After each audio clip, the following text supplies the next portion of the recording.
Não há nenhuma dúvida mais sobre as violações do direito humanitário internacional e do direito internacional cometidos por Israel. Não há nenhuma dúvida. Ponto. Isso não é uma questão de debate. Se o Brasil quer ser um ator que pode dialogar com todos, ele precisa manter relação com todos. E aí todos mesmo, né? Inclusive aqueles que você não tem nenhuma simpatia ou que você não concorda. Mas, se você quer de fato ser um ator de mediação no cenário internacional, não há outra alternativa. Alguns países que tentaram ser mediadores ao longo da história, Suíça, Noruega, alguns outros, o próprio Catar, não rompe relação com nenhuma das partes. Ele mantém essa relação para que os canais de diálogo aconteçam. O governo americano jamais vai poder ser um mediador hoje entre Israel e Palestina. Foi no passado, foi nos anos 90, hoje é impossível. A Rússia não tem tampouco essa possibilidade.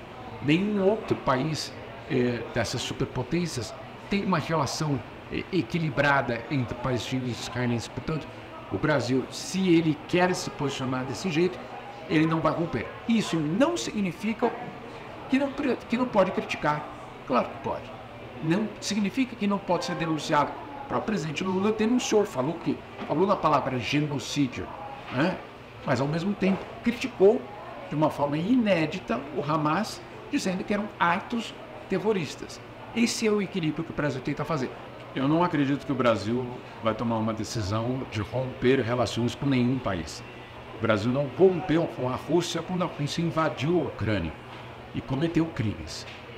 E justamente defendeu que a Rússia não poderia ser isolada, porque justamente para que houvesse uma negociação de paz, você não pode isolar um dos atores da conflito. Se nós vamos seguir a mesma lógica no conflito Israel-Palestino, eu acho que dificilmente o governo brasileiro vai na direção de romper relações diplomáticas com Israel. Talvez reduzir, talvez ser mais vocal nas críticas, mas dificilmente, eu acho que dificilmente o Brasil caminha nessa direção. Agora, esse papel do Brasil tem enormes limitações, não por conta do Brasil, mas por conta do próprio conflito, né? O conflito, se ele fosse mediável, ele já teria sido mediado, ele já teria sido em algum momento lidado. Ele não é lidado porque justamente há enormes interesses por trás de cada uma das partes. E aí você tem uma situação de um impasse profundo. Esse impasse profundo, infelizmente, está resultando numa deterioração claríssima da condição de vida dos palestinos. Mas, hoje a gente já sabe que a sociedade palestina está em colapso. Isso não há nenhuma dúvida. Mas há uma grande pergunta. E a sociedade israelense, depois que acabar essa fase mais intensa do conflito bélico, o que vai acontecer exatamente dentro de Israel? Afinal de contas, esse governo cometeu um sério erro de inteligência em dia 7 de outubro, não protegeu a sua própria população, que é uma promessa permanente dos governos de Israel, proteger a sua população. E, para completar, está cometendo atos criminosos em Gaza. Então, dificilmente a gente pode imaginar que Israel simplesmente vai virar página e o governo Netanyahu vai continuar como se nada tivesse acontecer. Então, é muito importante a gente entender que é um momento de existir algum tipo de mediação. Mas a mediação, eu insisto, não significa concordar.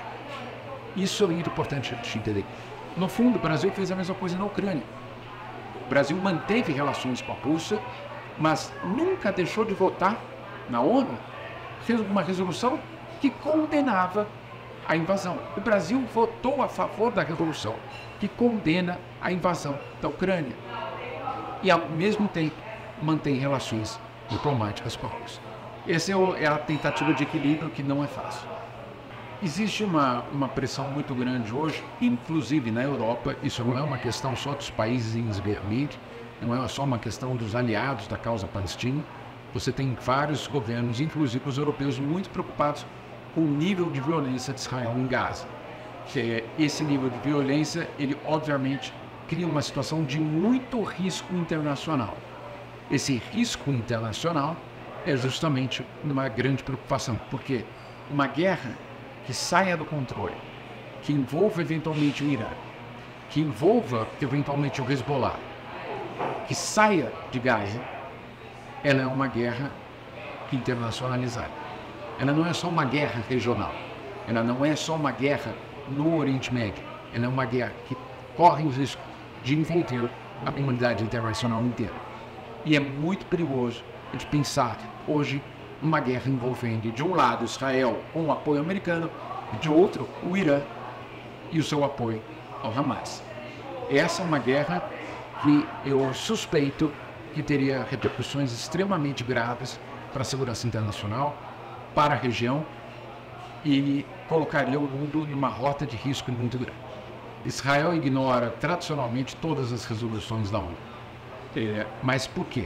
Porque sabe que tem um apoio do governo americano, que é um membro permanente do Conselho de Segurança da ONU. Então não é por acaso que Israel se dá o direito de ignorar resoluções da ONU. Nessa última fase desse conflito, nós temos visto, inclusive, um Conselho de Segurança imobilizado, justamente pelo veto.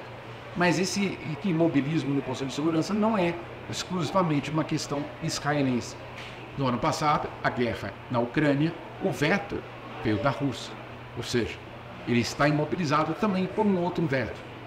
É o sistema que faliu, é o sistema completo que está falido, para todos os conflitos que envolvam algum aliado dessas superpotências. O problema é que não há como você garantir que isso seja interrompido quando você tem, obviamente, uma enorme potência ao lado de Israel.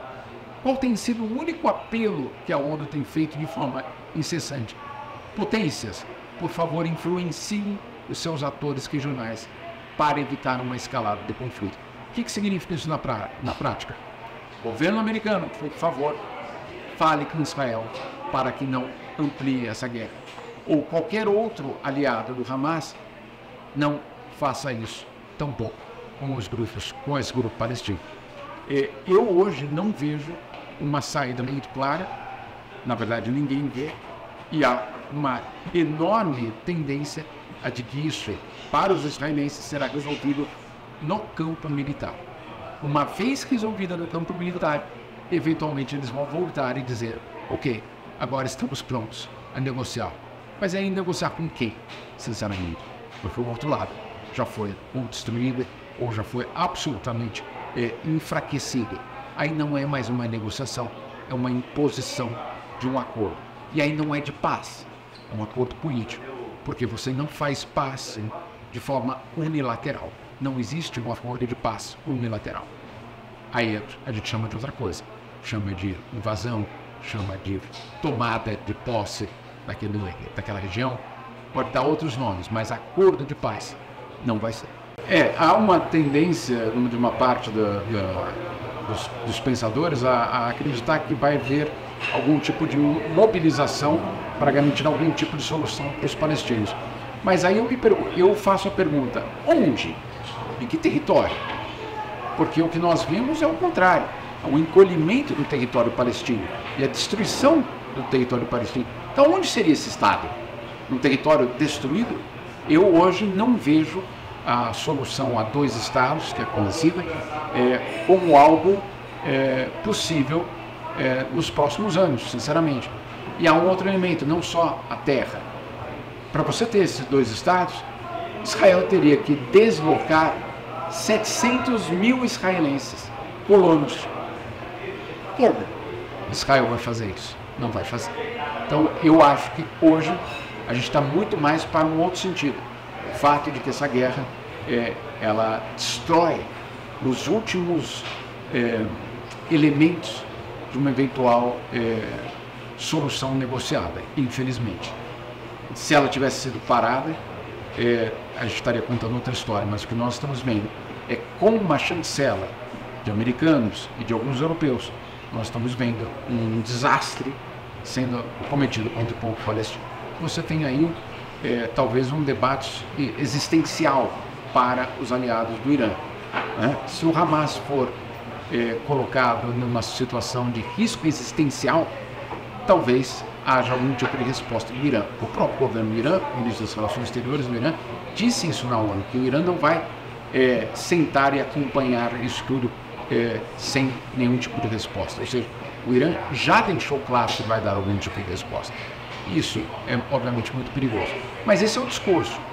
Qual é o outro problema? O outro problema é que nenhum governo da região, nem o Irã e nem os árabes, tem hoje uma capacidade militar de enfrentar Israel e os americanos.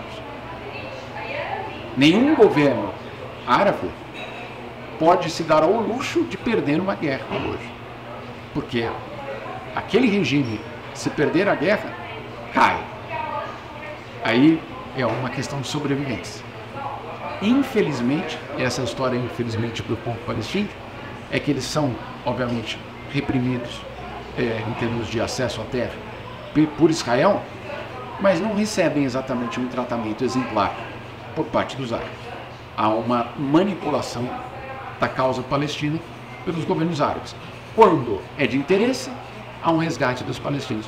Quando não há esse interesse, não há uma resposta. O Procurador-Geral do Tribunal Penal Internacional já esteve nessa semana na fronteira entre o Egito e Gaza, o que significa que, obviamente, ele abre investigações ou pensa em abrir investigações. Já existem outras investigações sobre Israel no Tribunal Penal Internacional. Então não há nenhum tipo de, eu diria, grande dúvida. Eles vão ser, pelo menos, pré-investigados. Agora, a gente vive aquela outra situação anterior. Mesmo condenados, qual vai ser o impacto real disso, sendo que a gente tem um governo americano ainda em apoio ao governo israelense. Então, é um grande teste, no fundo, para a própria credibilidade do Tribunal Penal Internacional. Se diante de tudo isso o Tribunal Penal Internacional não conseguir dar uma resposta, onde é que vai dar?